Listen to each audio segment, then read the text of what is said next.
I've got 5 secrets that'll help you stand out when you're going after a job with the government of Canada. Secret number 1, learn the language. And I don't just mean English or French, I mean the acronyms, the keywords, the whole alphabet soup that shows up in every government job posting, like these.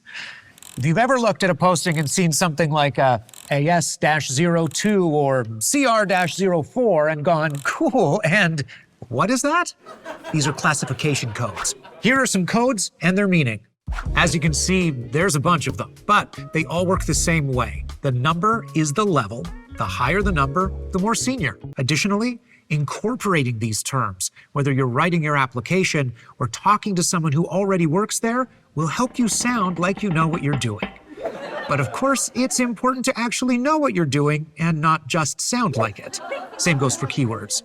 When a posting says attention to detail or working in a team environment, those aren't suggestions. They're the exact phrases they're searching for. Adopt their language, integrate keywords into your resume and other submission materials, and that is how you can get on to the next step. Secret number 2. Secret number 2. Parlez-vous français? Maintenant, écoutez.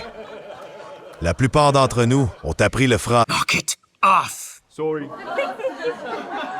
Maybe you even did immersion. Went on a class trip to Quebec, tried to order poutine in French, felt pretty good about it. Then you came home and never spoke it again.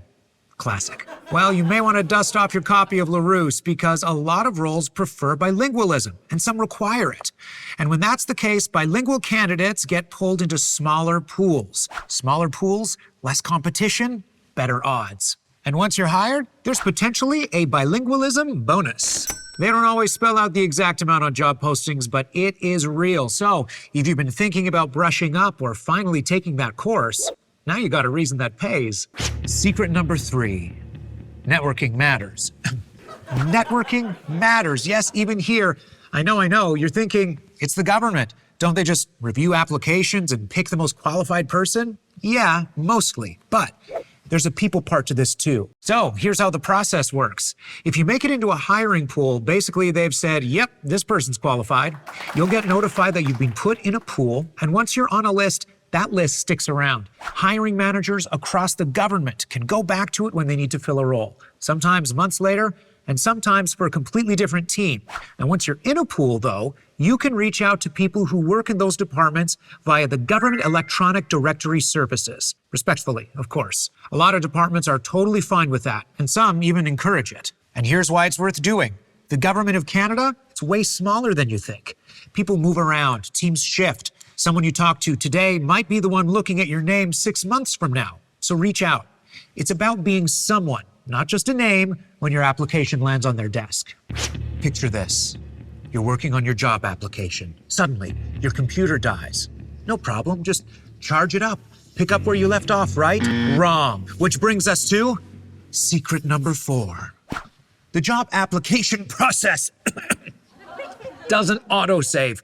Guys, I think we need to cut the fog. Poof. So, do yourself a favor.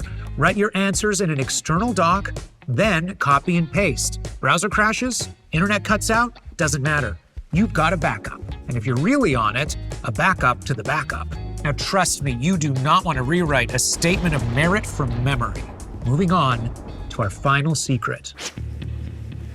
Secret number 5. Oh, dear. Secret number 5, apply to more than one job. Federal hiring takes on average 7 to 8 months. You could bike 7,500 kilometers across Canada, from Vancouver to Halifax and back before you heard back about a posting. And it can sometimes be longer if they're really taking their time. So if you're sitting there with one application in the system, don't be surprised if you find yourself refreshing your inbox like it's a competitive sport. But if you've got 3, 4, 5 applications going, now you're cooking. Your odds go up, and you're way more likely to land in a pool where someone's hiring for a role you want. There you have it. 5 secrets to landing a government job in Canada. Learn the language, brush up on your French if you can, network once you're in a pool, save your work, and apply to more than one job. Do all that, and you're way ahead of most people.